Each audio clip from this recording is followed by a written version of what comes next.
All right, team, what's up? Happy Thursday. Thanks for being here. I am Dr. Jeff Moore, currently serving as the CEO of ICE and lead faculty in the cervical and lumbar spine divisions. Thrilled to have you here on a Leadership Thursday, which, as always, is a gut check Thursday. So let's talk about the workout for this week. Gut check Thursday is going to be an every minute on the minute, and it's going to be increasing by 1 rep till failure, often known as death by workouts. We're going to start at 5. Okay, so the workout is going to be pull-ups and echo bike, and you're going to increase 1 rep every minute, starting with 5 reps. So meaning when you first hit that timer, hit go, you're going to knock out 5 calories on the echo bike, jump up and knock out 5 pull-ups. You're going to rest for the rest of the minute. Then when the beeper goes off, you're going 6 and 6. Okay, 7, 7. So you're going to see how many minutes can you hold on and stuff all those calories and pull-ups into that minute before the timer gets the best of you. So good luck with that. Alan made that change to start at 5 reps, which is going to make this a very, very brief workout. But enjoy. Please tag us, #IceTrain at IcePhysio. Upcoming courses, got a bunch of them. This weekend, Memorial Day, but the following weekend, we have cervical spine in Hendersonville, Tennessee at Onward, Tennessee. If you want to join Zach Morgan over there, we have Fitness Athlete Live in Maryland that weekend. The following weekend, we have Injured Runner up here in Casper, Wyoming. And then we have 2 older adult opportunities, Older Adult Live, Kingman, Arizona, and Lake Mary, Florida, with our crew down there in Orlando. Online, the next course starting up is Persistent Pain Comprehensive Management with Justin Dunaway and Britt Latiman, June 6th. So if you want to jump into Persistent Pain, June 6th. All right, crew, welcome to Leadership Thursday. So I've got to be honest, this question that I've gotten over the years on podcasts and get somewhat regularly in dialogue with other folks is, how did you start this company or why did you start this company? And this question has always bothered me. And I really sat down and did some thinking on why it bothers me recently. And I want to share my thoughts with you because I think as leaders of a variety of different things, this philosophy might be helpful. The reason it bothers me is because I didn't start this company. I didn't start this company. And I would venture to say you probably didn't start yours or club or organization or what have you. I didn't start a company that had a massively capable back end of systems that can handle the kind of volume that we have now with incredible efficiency and precision. Team, the company I started, you generally got your certificate a week or 2 after your course if I didn't lose the attendance sheet. Right? We could only accept payment by cash and check, and we probably maxed out at 1 pre-approved CEU state per course at best. That just isn't my genius. It was when Alan came on board that we became a company that had incredible back-end systems that has morphed into what it is today. I didn't start a fitness forward company. That's like our thing, right? That's our tagline. Fitness forward is our jam. I didn't start a fitness forward company. Honestly, I started a clinical reasoning company. When I first cooked this idea up, what I really loved talking about was the way that we thought about patient care. It was more motivational interviewing focused than fitness focused. It was when Mitch came on board that we really became a fitness forward company. It was with Mitch's relationship with Zach that it really elevated. And now we've got Alan and Joe and Kelly and Gmo and the entire fitness athlete division that has really crafted a huge part of our identity. And that fitness forward identity has now morphed the way that we deliver all of our offerings and really a lot of our core philosophy that holds them up. I certainly didn't start a company that took that fitness forward lens and is now rewriting the way that we come alongside pregnancy and postpartum patients. I did not start that company. It was when Alexis and Christina came on board that we became that organization, that we served those individuals. For the record, I used to think old did equal weak. It was when Dustin and Christina joined forces and came on that we became a company that would ultimately go on to really crush that myth at scale. I give all these examples to illustrate, and I could go on with every single faculty member, but you get the idea.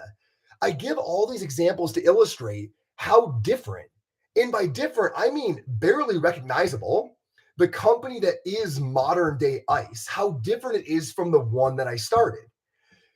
I started a company with the same name that we're using, and to be fair, some core principles, but it looked nothing like our current company. Now, I want to go further because it's important. It's not just that I didn't start this company. It's that I couldn't have.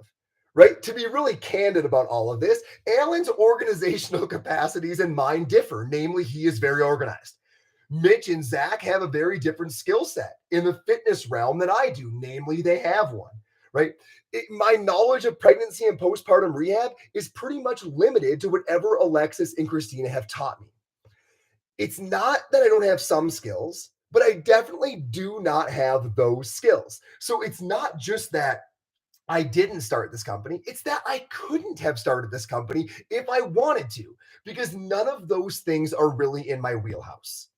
The reason the question, why did you start this company, has always bothered me is because I didn't start this company.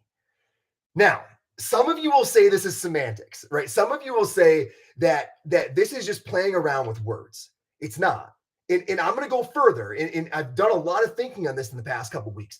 I really think that failing to come to terms with this reality, that the company that you're fortunate to have a leadership role in is not the one that you started, I think this might be a primary reason that we see companies have a really, really strong phase of growth, success, identity, and then ultimately fall off quicker than you would ever expect, considering what seemed to be the strength of their growth, because they don't embody this fact that it's not the company of old, right? It's a company anew. Okay, let me give some examples, some concrete examples of why embracing as a leader that the company that you're fortunate to have that leadership position in is not the one you started. It's a different one that you're serving in. Why that matters. Okay, number one, when you think of it this way, it puts a really different emphasis. It puts a very unique value on every team member, because when you look at it this way, they aren't a part of your thing. Your thing is different because they are a part of it. I'm going to say that again. They are not a part of your thing. Sorry, my dog just heard a dog next door. They are not a part of your thing. Your thing is entirely different because they are a part of it. Okay, number two, it decreases micromanaging. You are not going to overmanage something that you didn't come up with, that you know you couldn't have come up with. You're not going to overmanage that. It's not your thing. And you know that you couldn't have come up with it. Instead, you're going to find ways to support the creator and leader in that space who did come up with it. It's going to keep away micromanaging because it won't feel like you own that whole space. Number three, it keeps you contemporary. A company that envisions itself as being formed in a bygone era, the glory days of the company, right? That company is en route to being bygone. On the other hand, a company that prides itself in shedding its skin, in regularly emerging anew, that company stays current and relevant and in the game because it was born in the modern game. It is contemporary. Number four, it fends off the tendency towards greed. And this one is real. When you embody that the current company was a team creation, it doesn't make sense that the leadership, the owner, the board would get some massively lopsided portion of the profits, right? Because everybody launched this new company. It's everybody's. It's not a person's or a small group's. When you really begin to embody this idea that yes, you started something, but if you hired well and supported well, that thing you started looks nothing like the thing that currently is. If you're willing to embrace that and not fall into what I would call kind of the founder's folly, that is going to be your key to future success, not holding on to the past. I don't think it's semantics. I think it's everything. I didn't start this company. I started a company with the same name and maybe some of the same principles and philosophies that we were able to build on. But I certainly didn't start anything that looks like how things look today. And I think embracing that is what sets us up for success in the future. Give this some serious thought. I don't care if you started a Facebook group. I don't care if you started a running club. I don't care what you started. But give some thought to how tightly are you holding the idea that you started it? Are you maybe getting a little bit prideful about that? Is your holding that so close to your vest reducing how much you're valuing other team members' input because you're not seeing them as creators, you're seeing them as part of your thing? What if you saw the thing that you began long ago as being distinctly different because of the value they bring? What if you thought of it as shared creation? Would that change the way you engaged? Would that build you better for the future? I promise you it would. Give it some thought. I didn't start this company, right? But I sure am proud of being a part of it. I can tell you that much. Give it thought. I certainly have. Team, enjoy your Thursday. PTOnice.com is always where you can find us. I'll see you here next week.